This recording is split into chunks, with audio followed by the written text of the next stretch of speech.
Hello दोस्तों, क्या हाल चाल है? कैसे हैं आप सब? आयु आप सब अच्छे होंगे और आप सभी की तैयारी बहुत अच्छे से चल रही होगी। दोस्तों, सबसे पहले तो आप सभी लोगों को बहुत सारा थैंक यू और कॉन्ग्रेचुलेशन भी साथ में, क्योंकि अपनी फैमिली 100K की हो गई है। तो बहुत ज़्यादा खुशी होती है कि कहाँ से हमने स्टार्ट किया और आज हम कहाँ पर आए हैं।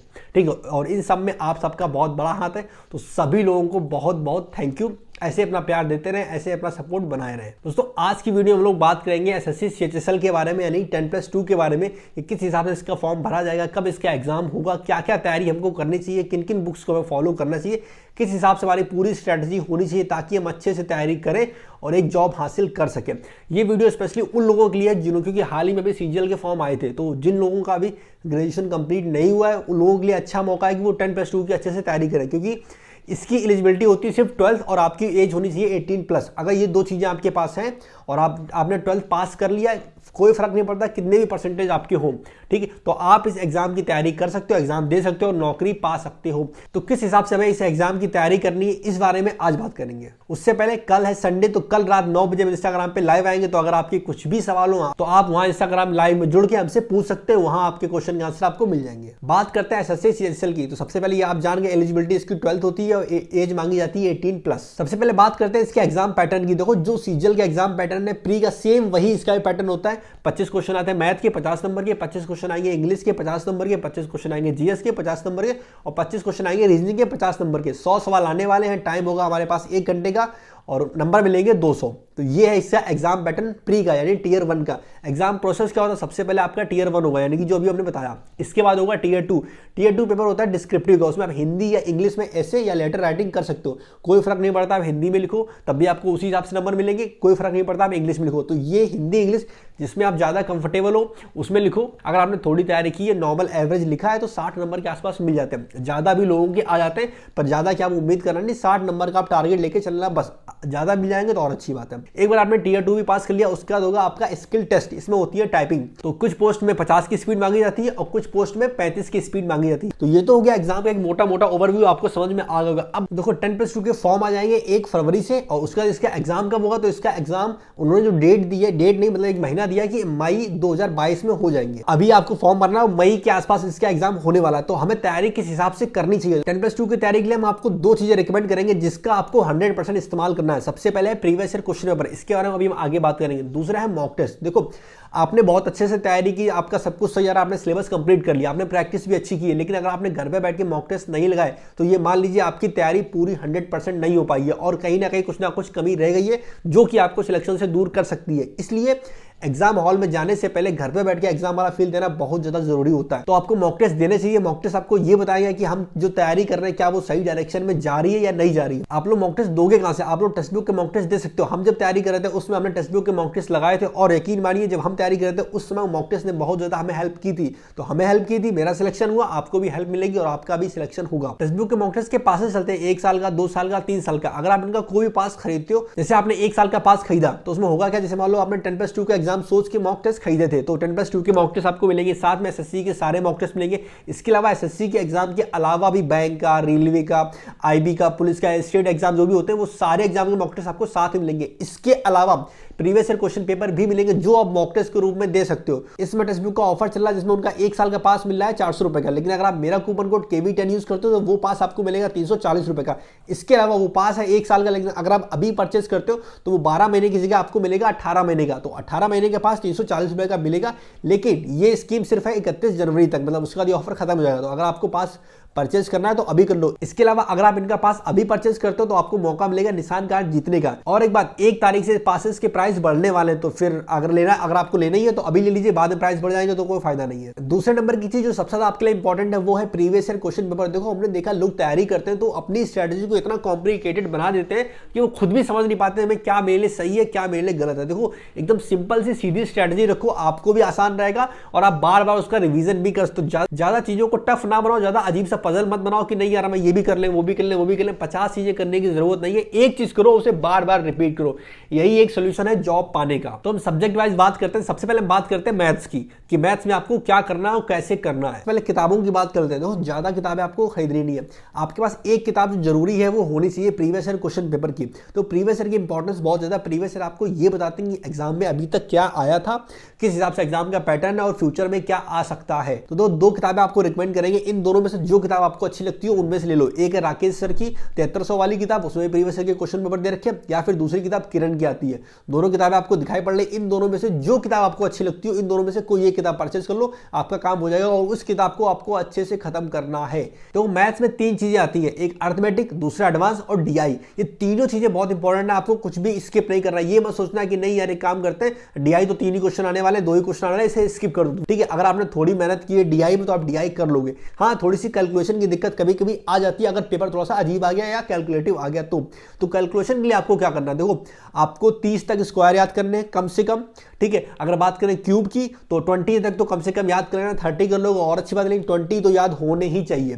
ठीक है, इसके बाद बात करें टेबल की, 25 तक याद कर लोगे अच्छा, लेकिन कम से कम रिक्वायरमेंट है 20 तक तो याद होने ही चाहिए। ठीक है, तो ये चीजें करनी है। साथ में आप बोलोगे कैलकुलेशन के लिए अलग से प्रैक्टिस करनी है, नहीं। देखो जब आप प्रीवियस ईयर के क्वेश्चन पेपर लगाओगे तो आपके साथ में प्रैक्टिस होती है, क्योंकि पेपर में अभी इससे पहले जो पेपर हुए हैं वो थोड़े से कैलकुलेटिव आए हैं, तो साथ में आपकी प्रैक्टिस होती चलेगी। बस इतना आपको करना है, एक्स्ट्रा कोई नई किताब नहीं खरीदनी है। बात करते हैं इंग्लिश की। तो इंग्लिश में अगर आपको कोई किताब चाहिए तो नीतू मैम की वॉल्यूम 1 या फिर एसपी बख्शी, इन दोनों में जो किताब आपको अच्छी लगती हो वो ले लो। एसपी बख्शी में थोड़ी एक खराबी है, वो हिंदी में बिल्कुल नहीं है, वो टोटल इंग्लिश में है। तो हिंदी मीडियम वाले बच्चे कोशिश करें नीतू मैम की वॉल्यूम 1 ले लें, उससे आपके ग्रामर अच्छे से हो जाएगी, साथ में वोकैब भी हो जाएगी। पूरी नहीं होगी लेकिन काफी हद तक वोकैब हो जाएगी। पूरी वोकैब आपको कहाँ मिलेगी, वो है प्रीवियस ईयर की कोई किताब, या तो आप किरण ले सकते हो या फिर एमबी पब्लिकेशन की बुक ले सकते हो। इन दोनों में कोई एक किताब ले लेना, आपका काम हो जाएगा। और इसी से आपको वोकैब करनी है, एक्स्ट्रा कोई वोकैब नहीं करनी। ध्यान रखना प्रीवियस ईयर क्वेश्चन पेपर की लाइन आपको लेके चलनी है कि बस हमें जितना पेपर में आया है इससे पहले सिर्फ वही पढ़ना है बस, क्योंकि वो पहले से इतना सारा है। अगर आपने वही कंप्लीट कर लिया तो आप अच्छे से अच्छा स्कोर कर सकते हो और एक जॉब ले सकते हो। साथ में रीडिंग कर ली है कि नहीं करनी, देखो 3 महीने से ज्यादा का टाइम हमारे पास है, तो अब अगर आप रीडिंग आपने अभी तक नहीं की, आपको करनी है, आप बिल्कुल कर सकते हो। अब ये सवाल आता है न्यूज़पेपर रीडिंग करनी है या हम किसी बुक से पढ़ ले या फोन से ही करना है, तो जहां से आप कर पाओ वो आपके ऊपर है। न्यूज़पेपर कर लोगे तो भी अच्छी बात है। अगर आप न्यूज़पेपर नहीं कर पा रहे हो, आपको बोरियत ज्यादा होती है, आपका मन नहीं लगता, तो आप कोई नॉवल पढ़ सकते हो। बात करें नॉवल की, कौन सा नॉवल, तो चेतन भगत सर के कोई भी नॉवल, उनकी लैंग्वेज थोड़ी सी आसान होती है, तो 2-3 नॉवल उठा लेना, कोई से भी खत्म कर लेना, उससे आपका इंटरेस्ट आएगा। या फिर अगर नॉवल पढ़ने का भी मन नहीं है तो अपने फ़ोन में कोई ऐसी ऐप डाल लो जिसमें आपका इंटरेस्ट हो, जैसे आपको बॉलीवुड न्यूज़, स्पोर्ट्स की न्यूज़ या नॉर्मल न्यूज़ ही पढ़नी हो तो उसे इंग्लिश में पढ़ो।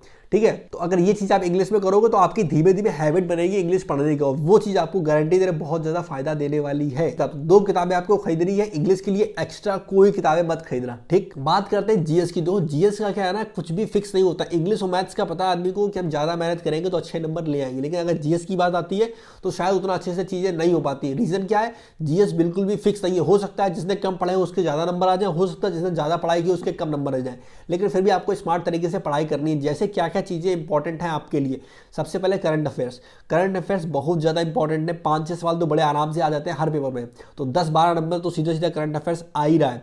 तो एग्जाम के 2 महीना पहले से करंट अफेयर्स को पढ़ना स्टार्ट करो, और ज़्यादा टाइम वेस्ट मत करो। ये मत करो डेली आप वीडियो देख लो करंट अफेयर्स की, वो आपका टाइम की बर्बादी है।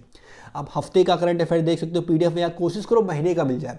और आपको महीने की कहीं से कोई पीडीएफ मिल जाती है जो कि आसानी से मिल जाएगी, महीने की और 6 महीने की, जो कि आप यूट्यूब पे सर्च करोगे आपको मिल जाएगी। थोड़ी मेहनत आपको करनी पड़ेगी, आप कर सकते हो अगर आपको जॉब चाहिए तो यूट्यूब पे सर्च करोगे आपको बहुत से लोग टीचर ऐसे मिल जाएंगे जो आपको पीडीएफ दे रहे होंगे। तो जहां से आपको सही लगता है वहां से करंट अफेयर्स कर लो। करना कितने दिन का है, कोशिश करना 1 साल का करंट अफेयर्स कर लो, नहीं कर पाए तो 6 महीने का तो हर हाल में करके ही जाना। ठीक, इसके अलावा आपको कौन चीज़ें ज़्यादा पढ़नी है, जैसे आपको मॉडर्न हिस्ट्री ज़्यादा पढ़नी है, आपको पॉलिटी ज़्यादा पढ़नी है, इसके अलावा आपको साइंस, फिजिक्स, केमिस्ट्री, बायो, ये चीज़ें अच्छे से पढ़ ली। इतना अगर आपने कर लिया तो कहीं ना कहीं काफ़ी हद तक आप स्कोर कर पाओगे दोस्त। इसके अलावा जीएस के लिए अगर आप किताबों की बात करें, देखो एक किताब जो आपको लेनी ही लेनी है वो है लुसेंट की बुक। ठीक है, हिंदी इंग्लिश दोनों में आती है, तो लुसेंट की किताब लेना। ये किताब से आप थ्योरी समझोगे, एंड साथ में कोई भी एक प्रीवियस ईयर की किताब, कोई भी ब्रांड की, किसी भी प्रकाशन की, जैसे आप किरण की ले सकते हो, आप घटना चक्र ले सकते हो। किरण वाली हिंदी इंग्लिश दोनों में आती है, घटना चक्र सिर्फ हिंदी में आती है। ठीक है, तो अपने हिसाब से आपको जो किताब अच्छी लगती है प्रीवियस ईयर की एक किताब, एंड साथ में लूसेंट। करना क्या है, लूसेंट से आपको नॉर्मल रीडिंग करनी है और जिस चीज़ की आपने रीडिंग की है उसी चीज़ के क्वेश्चन आपको करने प्रीवियस ईयर की बुक से।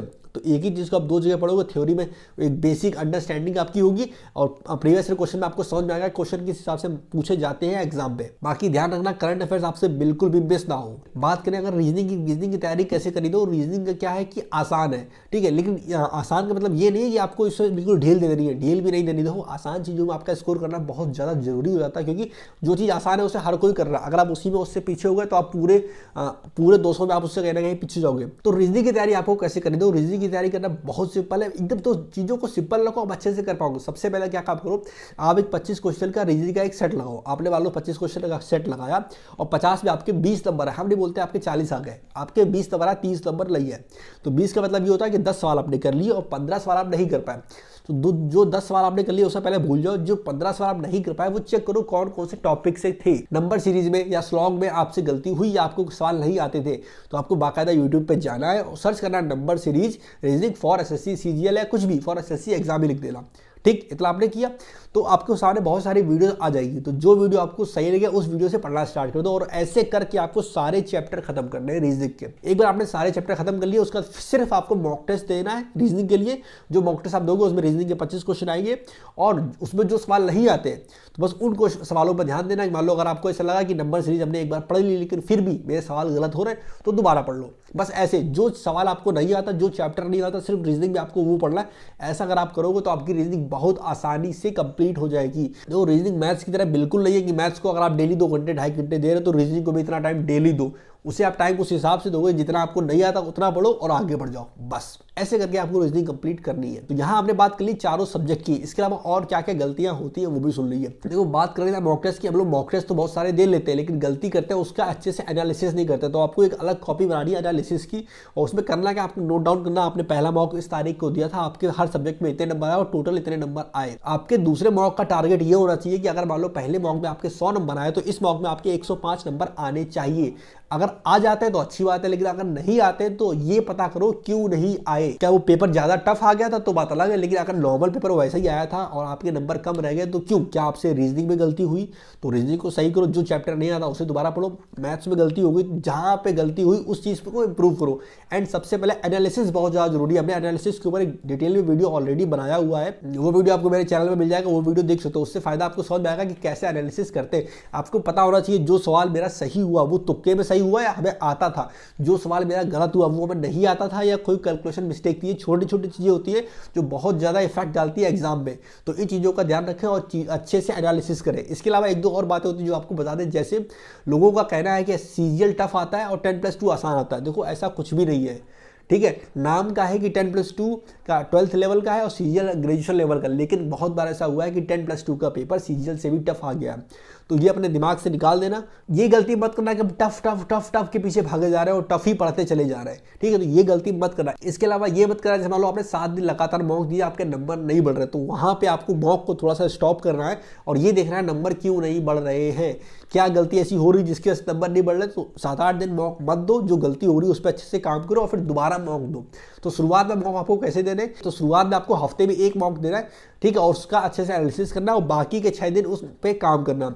एंड आखिरी की जब 1 महीना बचेगी एग्जाम के तब आपको डेली एक मॉक देना है। तो इस हिसाब से आपको मॉक टेस्ट देना है ताकि आपका रिवीजन भी होता रहे, आपकी पढ़ाई भी होती रहे और मॉक टेस्ट भी देते रहो। और मॉक देते टाइम कोशिश करना अगर 60 मिनट का मॉक है तो उसे 5 मिनट कम कर लेना, 50 या 55 मिनट का मॉक देना। उससे क्या होगा, जब आप घर में 5-10 मिनट कम करके चलोगे तो एग्जाम टाइम में वो 5-10 मिनट आपको एक्स्ट्रा मिलेगा। तो आपको थोड़ा टाइम में आपको ऐसा फील होगा कि टाइम में थोड़ा ज्यादा मिल गया, आपको जो प्रेशर है वो थोड़ा सा कम हुआ। तो मेरे हिसाब से 10+2 के बारे में जितना स्ट्रेटेजी बता सकते हैं तो मैंने सारी चीजें आपको बताई। अगर आपके फिर भी कुछ सवाल होते तो आप नीचे कमेंट सेक्शन में पूछ सकते हो या फिर कल रात 9 बजे हम लाइव आएंगे तो आप वहां भी आके हमसे पूछ सकते हो। तो फिलहाल इस वीडियो में इतना ही। बाकी फिर से आप सभी को हाथ जोड़ के थैंक यू। अपनी फैमिली 1 लाख पार की हो गई है, ऐसे अपना प्यार बनाए रहे। और नेक्स्ट वीडियो आपको किस टॉपिक पे चाहिए वो टॉपिक आप नीचे कमेंट सेक्शन में बता सकते हैं। हम मिलेंगे नेक्स्ट वीडियो में, तब तक के लिए टेक केयर, बाय बाय, मजा करो, ऐश करो, खुश रहो, खुश रखो, बाय।